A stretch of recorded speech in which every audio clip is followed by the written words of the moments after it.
Audio Jungle.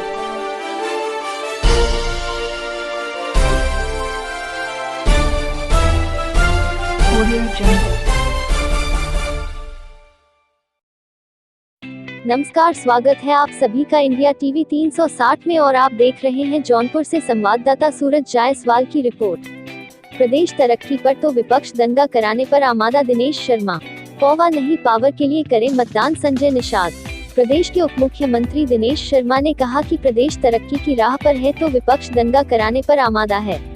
उन्होंने कहा कि भाजपा का लक्ष्य सिर्फ सर्व समाज का विकास है। मल्हनी की जनता भय मुक्त होकर मतदान करे। उप मुख्यमंत्री श्री यादवेश इंटर कॉलेज के मैदान में भाजपा प्रत्याशी मनोज सिंह के पक्ष में चुनावी जनसभा के दौरान अपने संबोधन में कहा कि मल्हनी का दुर्भाग्य रहा है कि यह बाहुबली सीट के नाम से जानी जाती रही है, जिससे क्षेत्र का विकास नहीं हुआ। विकास होता भी कैसे जब पता चलता था कि ठेकेदार भी किसी दल से है। मल्हनी सीट जितना जरूरी है, हमारे विधायक जहां भी है विकास हुआ है। विकास चाहिए तो विधायक आपका होना चाहिए। हम परिवर्तन करके ही क्षेत्र का विकास कर सकते हैं। उन्होंने कहा कि देश का वातावरण बदला है। कश्मीर में 70 साल की समस्या का निदान हुआ है। कश्मीर में आज भी आतंकी आते हैं परंतु पुनः पाकिस्तान नहीं जा पाते हैं, जाते हैं तो जहन्नुम में। आज विपक्ष राम जन्मभूमि का दिल नहीं पूछता। डिप्टी सीएम ने कहा कि सरकार जल्द ही 3 लाख नौकरियां देने जा रही है। कोरोना काल में प्रदेश सरकार अन्य प्रदेशों में फंसे प्रवासियों को लाने का कार्य किया है। निषाद पार्टी के राष्ट्रीय अध्यक्ष संजय निषाद ने कहा कि मतदाता अब पौवा के लिए नहीं बल्कि पावर के लिए मतदान करेगा। उन्होंने कहा कि निषादों को जो सम्मान मोदी योगी की सरकार ने दिया है वह कोई नहीं दिया है। सपा सरकार ने तो गोली चलवाकर कार्यकर्ता को मारने का कार्य किया है। उन्होंने कहा कि जो कार्यकर्ता अपने नेता व पार्टी की विचारधारा से अलग होगा तो पार्टी का विनाश सुनिश्चित है। उन्होंने भाजपा निषाद गठबंधन को मत देने की बात कही। कैबिनेट मंत्री स्वामी प्रसाद मौर्य ने कहा कि मल्हनी चुनाव प्रदेश के विकास की दिशा तय करेगा। तय होगा कि मल्हनी की जनता विकास चाहती है या गुंडाराज। उन्होंने कहा कि प्रदेश की जनता सपा, बसपा व कांग्रेस की सरकार भी देखी है, जनता स्वयं तुलना करे। इस दौरान मंचासीन लोगों में मंत्री उपेंद्र तिवारी, अनिल राजभर, गिरीश चंद्र यादव, सांसद बीपी सरोज, प्रवीण निषाद, रमेश बिंद, सीमा द्विवेदी, विधायक रमेश चंद्र मिश्र, दिनेश चौधरी, डॉक्टर हरेंद्र सिंह, जिलाध्यक्ष पुष्पराज सिंह, सुशील कुमार उपाध्याय, डॉक्टर केपी सिंह, पाणिनी सिंह, अमित मिश्र, सतीश सिंह, संजय राय, महेश श्रीवास्तव सहित दर्जनों लोगों के अलावा हजारों की भीड़ रही। सारा आप लोग सब कुछ जान रहे हैं। विकास के बाद तो चुनाव लड़ना है और कोई दल ऐसा नहीं है जो हमसे बात कर सके। नजर मिला के बात कर सके, कोई दल ऐसा नहीं है जो भारतीय जनता पार्टी के कार्यकर्ता से नजर मिला के बात कर सके। और प्रत्याशी लोग जो हैं सपा वाले, कुछ बतावे कौन के बारे में जब उनके पिताजी मंत्री रहे, कुछ बताना है उनके बारे में। डर लगत रहा उनके घरे सामने गुजरे कब रोक के बेचे थे कहते खुद विधायक हो गई है, उसे खत्म रहा समय। अब खत्म। भारतीय जनता पार्टी चुनाव जीत चुकी है। बस हमको होश में रखे 3 तारीख को अपना सारा मत डलवा देना है। हमारे पास इतना मत है कि हमको कोई दल हरा नहीं सकता। बस हम अपना मत डाल दें, कोई माई का लाल हरा नहीं सकता है। उत्तर प्रदेश की धरती और लखनऊ की राजधानी पर ये किस तरह से गंदी राजनीति समाजवादी पार्टी ने किया, मैं विस्तार से नहीं जाना चाहता हूं। ये इनका चरित्र है और इनका ये असली प्रकृति है। ये समाजवादियों की, ये समाजवाद को नंगा करना जानते हैं। समाजवाद इनके दायरे के बाहर की चीज है। ये अलग तरीके से समाजवाद को परिभाषित कर रहे हैं और मुलायम सिंह का समाजवाद आज नंगा हो गया है उत्तर प्रदेश और देश की राजनीति में। मैं बड़ी बात नहीं करना चाहता हूं और एक ही स्वर से जो यहाँ निषाद, बिंद, बिहार, चौहान, हमारा पार गड़ेंगे, गौर खरवाल, प्रजापति, कुम्हार, ये जो गरीब आए हैं उनके तरफ से मैं अपने नेता और उत्तर प्रदेश के उप मुख्यमंत्री दिनेश शर्मा जी का स्वागत अभिनंदन करते हुए, डॉक्टर संजय निषाद और स्वामी प्रसाद मौर्य का अभिनंदन करते हुए मैं अपनी बात को रोकता हूँ। हमारे कई लोग ये रात दिन, जितने लोग भी मंच पर बैठे हैं, ये रात दिन मेहनत कर रहे हैं। 1 महीना से हम लोग साथ चल रहे हैं। निश्चित तौर पर मल्हनी विधानसभा की धरती पर हम कराने जा रहे हैं। मैं आपका स्वागत अभिनंदन वंदन करते हुए मां भारती को याद करते हुए मैं अपनी बात को रोकता हूं। आप सबका बहुत बहुत धन्यवाद। सभा का बहुजन समाज पार्टी और समाजवादी पार्टी को और एक बार दो बार निर्दल उम्मीदवार को छोड़कर सारा सत्ता इन्हीं के हाथ में रहा। सबसे ज्यादा कर समाजवादियों के हाथ में, बहुजन समाज पार्टी और निर्दल प्रत्याशी के पास ही सत्ता रही। लेकिन आज जब हम लोग 3 अक्टूबर से लगातार इस क्षेत्र में भ्रमण कर रहे हैं तो लगता ही नहीं कि विकास क्या हुआ है। गड्ढा ही गड्ढा दिखाई पड़ रहा। मलनी में एक तो न तो फायर स्टेशन है, अस्पताल है और न ही कोई ITI स्कूल है। ये एक ऐसी विडंबना। लोग एक बार टीवी पर कहते हैं कि डिबेट करा लो, हम तो कहते भैया डिबेट करा लो, विकास का काम आपने क्या करा। हम डिबेट के लिए तैयार हैं। आप तुलना कर लो किसी विधानसभा से। बदलापुर के विधायक यहाँ बैठे हैं, विराजमान है। 3 साल के कार्यकाल में ही फायर स्टेशन बनवा दिया, जिसके धन स्वीकृत करा दिया। और इतना ही नहीं, बस स्टेशन भी स्वीकृत करा दिया, ITI भी स्वीकृत करा दिया। इतने लंबे समय से आप सत्ता सरकार हुकूमत आपकी थी, आखिर मधुबनी विधानसभा पिछड़ा क्यों है? क्योंकि हमने जात पात के आधार पर निर्णय, हमें सर्वांगीण विकास के हित में निर्णय नहीं किया, इसलिए आज मधुबनी विधानसभा पीछे है। मैं आप सब लोगों से आग्रह करना चाहता हूं, निवेदन करना चाहता हूं कि जात पात से ऊपर उठकर हम सब लोगों को विकास के नाम पर वोट देना चाहिए। और अगर आप विकास के नाम पर वोट देंगे, निश्चित रूप से आप सब लोगों को विश्वास दिलाना चाहता हूं, इस मधुबनी विधानसभा की तस्वीर बदल जाएगी। जैसा माननीय मुख्यमंत्री जी ने कहा था, अभी तो 4, ये तो टेलर था। उपेंद्र तिवारी जी, मछली शहर के लोकप्रिय सांसद आदरणीय बीपी सरोज जी, हमारे संत कबीर नगर के सांसद और निशान राज पार्टी के राष्ट्रीय अध्यक्ष के सहयोग के सपूत्र, जो देश की सबसे बड़ी पंचायत में निशान समाज की आवाज बुलंद कर रहे हैं, ऐसे प्रवीण भाई निशान जी, हमारे जो महिला आयोग की महिला मोर्चे की राष्ट्रीय उपाध्यक्ष हैं और जिनको भी राज्यसभा में भारतीय जनता पार्टी ने प्रत्याशी के रूप में घोषित किया है, जौनपुर में एक सौभाग्य प्राप्त हुआ। आदरणीय बहन सीमा द्विवेदी जी, गरीब की बस्तियों में आजादी के बाद से लेकर अब तक जहां लोग दिया में अपना काम किया करते थे और उनके घरों में भी बिजली का बल्ब और लाइट जल रहा है, पंखा चल रहा है, निःशुल्क कनेक्शन दिए जा रहे हैं। किसान सम्मान निधि के रूप में किसानों को भी सम्मानित किया जा रहा है। यही नहीं, ये तो आपके गांव में देखा, लेकिन इस कोरोना आपदा काल में उन निर्माण मजदूरों से पूछो जिनके घरों में लगातार जब कोरोना महासंकट चल रहा था, सारे दुकान हाट बाजार बंद थे, मिल कारखाना उद्योग बंद थे, सारे कामकाज ठप पड़े थे। रोज समस्या आ गई थी तो मोदी जी योगी ने कह दिया, संकल्प लिया कि हमारे देश का एक भी व्यक्ति भूखे नहीं रहने पाएगा, सम्मान और सम्मान के साथ उसको हम गुजर बसर करने का मौका देंगे। आपने देखा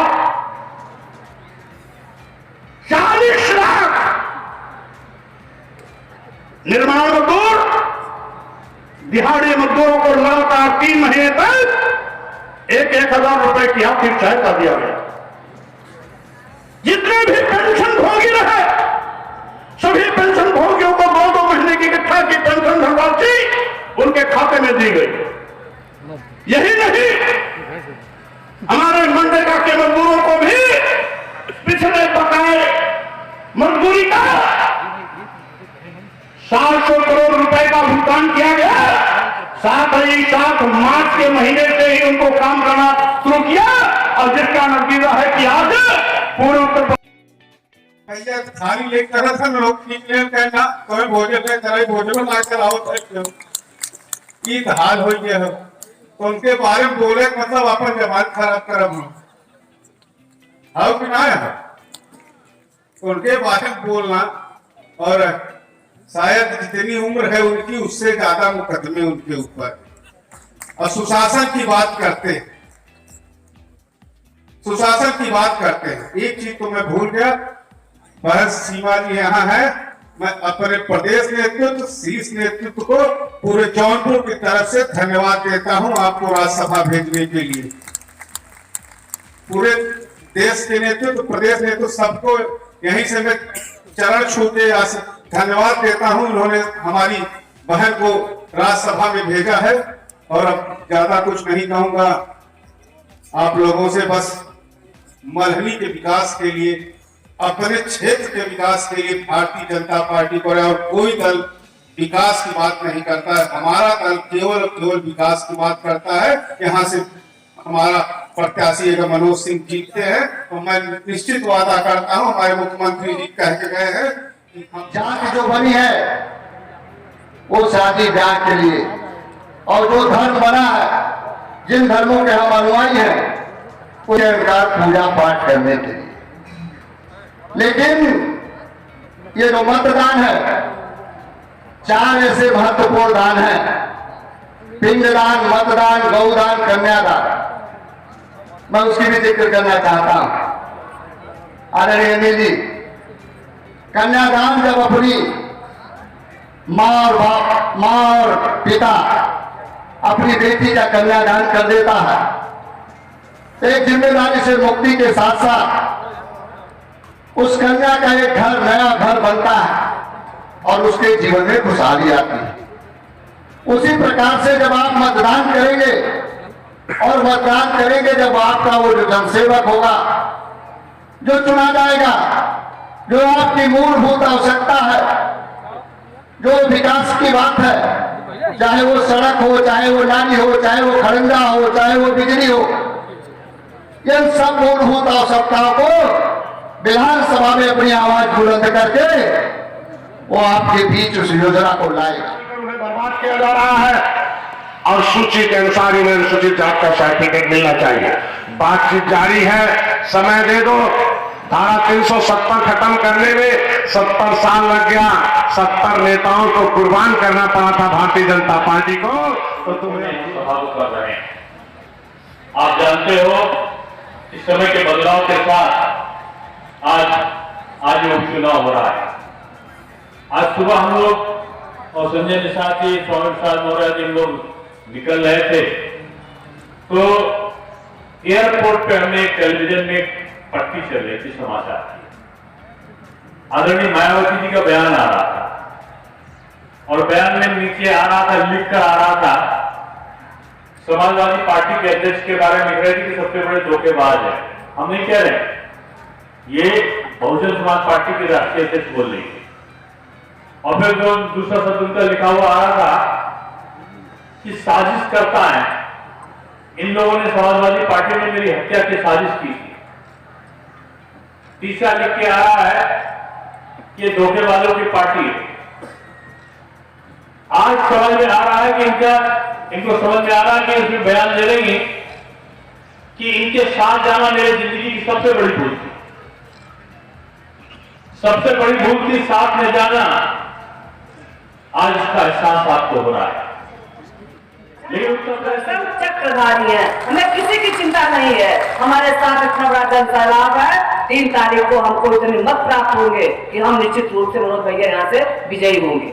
दूसरी बात, 1996 में जब मदनी की बेटी चुनाव लड़ने गई थी गढ़वाला में, तो मैंने एक नारा दिया था आप लोगों ने कि पूरब की बेटी पश्चिम की बहू, इससे ज्यादा अब क्या कहूं। नारा था कि नहीं था? इसी नारे पर मैंने 3 बार आप लोगों ने मुझे विधायक बनाया। तो आज मदनी की बेटी आपसे कहना चाहती है कि पूरब की बेटी पश्चिम की बहू, भाजपा ने इतना बड़ा पद दे दिया, अब क्या कहूं। तो कहना क्या है, खाली एक बात कहना मुझे यही है, अगर ये मदनी की बेटी है मनन जी की बेटी को हमारी पार्टी ने इतना बड़ा सम्मान दिया है, तो आपकी बेटी अपने भाइयों से अनुरोध करती है, आप सभी लोग इतने ज्यादा मतदान करिए, इतने ज्यादा मतदान करिए यहाँ पर कि पार्टी कहे कि हाँ, हमने जिस बेटी को टिकट दिया उस बेटी ने तो कमाल कर दिया और मंडली में भी कमल का फूल खिला दिया। अंत में इधर उधर की बातें जाइए भूल, याद रखिए कमल का फूल। बस्तियों में आजादी के बाद से लेकर अब तक जहां लोग दिया में अपना काम किया करते थे और उनके घरों में भी बिजली का बल्ब और राड चल रहा है, पंखा चल रहा है, निःशुल्क कनेक्शन दिए जा रहे हैं। किसान सम्मान निधि के रूप में किसानों को भी सम्मानित किया जा रहा है। यही नहीं, ये तो आपने गांव में देखा, लेकिन इस कोरोना आपदा काल में उन निर्माण मजदूर से पूछो जिनके घरों में लगातार जब कोरोना महासंकट चल रहा था, सारे दुकान हाट बाजार बंद थे, मिल कारखाना उद्योग बंद थे, सारे कामकाज ठप पड़े थे। रोटी समस्या आ गई थी तो मोदी जी योगी ने कहा क्या संकल्प लिया कि हमारे देश का एक भी व्यक्ति भूखे नहीं रहने पाएगा, सम्मान और सम्मान के साथ उसको हम गुजर बसर करने का मौका देंगे। आपने देखा 40 लाख निर्माण मजदूर, दिहाड़ी मजदूरों को लगातार 3 महीने तक 1,000 रुपए की आर्थिक सहायता दिया गया। जितने भी पेंशन भोगी रहे सभी पेंशन भोगियों को 2-2 महीने की इकट्ठा की पेंशन धनराशि उनके खाते में दी गई। यही नहीं, हमारे मनरेगा के मजदूरों को भी पिछले बकाए मजदूरी का 700 करोड़ रुपए का भुगतान किया गया। साथ ही साथ मार्च के महीने से ही उनको काम करना शुरू किया और जिसका नतीजा है कि आज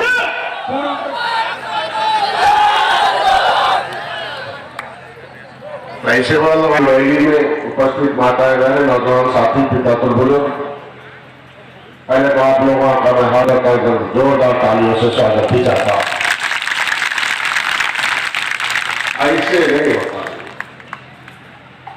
जोरदार तालियों से स्वागत होना चाहिए हमारे अतिथियों का।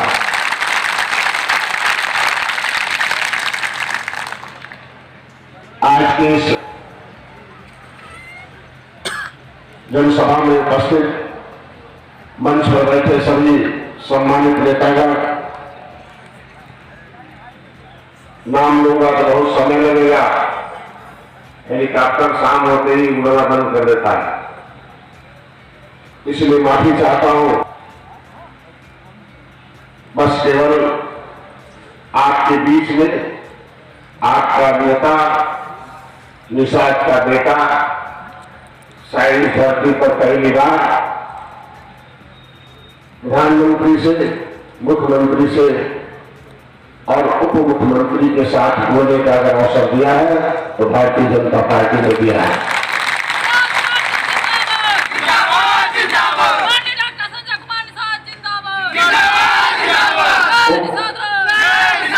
मैं माननीय मुख्यमंत्री दिनेश शर्मा जी को और जो बहुत आग्रह पर 26 तारीख को आना था, हमें तबियत खराब होने के नाते नहीं आ पाया, लेकिन 2 विशेष व्यक्ति, क्षेत्रीय अध्यक्ष महेश श्रीवास्तव जी, हमारे जो बहुत पुराने साथी संजय राय जी हैं और अनिल राजा जी, इतने लोगों ने कहा भाई डॉक्टर साहब ने बहुत बड़ी विसंगति पैदा कर रखा, लोगों ने एक भ्रम पैदा कर रखा निषादों में, आपको आना अनिवार्य है कि कभी इस निषाद समाज के लिए बड़े लोहार कहाँ काम करेंगे, केवट मल्ला सिंह कश्यप कहाँ, ढूंगर रेखवार बाथम पर बिकाऊ और पियाऊ का लेगी लगा था, और विगत 10 वर्षों से आपने जो राजनीतिक हलचल पैदा की वो बिकाऊ और पियाऊ का लेगी हट गया है, या टिकाऊ का लेगी लग गया है, आपको आना पड़ेगा। यहाँ कुछ लोग इन्हें फिर बिकाऊ और पियाऊ का लेगी लगाना चाहते हैं। तो साथियों, क्या वो पुनः जो 70 वर्षों से मेहमानों ने इस गरीब जनता के ऊपर बिकाऊ और पियाओं का लेवी लगाया था, वो हटेगा कि नहीं हटेगा? ऐसे नहीं, दोनों हाथ उठाकर वो हटेगा कि नहीं हटेगा? तो भाई ज्यादा नहीं कहूंगा, तो बिकाऊ और पियाओं से केवल जंगल राज आ रहा था, तो आपको जंगल राज चाहिए कि राम राज और विशाल राज चाहिए? दोनों हाथ उठाकर वो क्या चाहिए? तो राम राज और विशाल राज चाहिए अगर, तो पावर के साथ रहना पड़ेगा। 70 सालों से कैसे मजनी के लोग कहां है आप जानते होंगे। अब आपको अवसर है, आपको मजनी के लोगों को कहां रखा गया? पावर में रखा गया कि पाँव में रखा गया? अभी कहां रहना है? हाथ उठाकर को कहां रहना है? पैसा चाहिए, पौवा चाहिए कि पावर चाहिए? दोनों हाथ उठाकर बोलो तभी तुम्हारे क्या चाहिए? क्या चाहिए भाई? तो पावर कहां रखा है? मोदी जी, योगी जी के पास, भारतीय जनता पार्टी के पास पावर है कि नहीं है? लगता है खाना पच गया है। पावर कहां रखा है? मोदी जी, योगी जी के पास है कि नहीं है? अगर है तो उनके साथ रहना कि नहीं रहना? तो बटन तो दबाओगे तभी तो पावर के साथ आ पाओगे। बहुत जिताए हो, एमपी बनाए हो, एमएलए बनाए, मंत्री बनाए हो, नौजवानों से अपील है, गांव के गरीबों से अपील है, हमेशा सबको अवसर मिलना चाहिए। इस बार मनोज जी को अवसर मिलना चाहिए कि नहीं मिलना चाहिए? बोला मिलना चाहिए, नहीं मिलना चाहिए? पक्का? दोनों हाथ उठाकर बोलो, ऐसे नहीं, दिल से बोलो। जिताने के लिए काम होगा कि नहीं होगा? बाकी देखा जाएगा, पंचायत बाद में होगा। आज अपने नेतृत्व की बात हुई। Audio Jungle.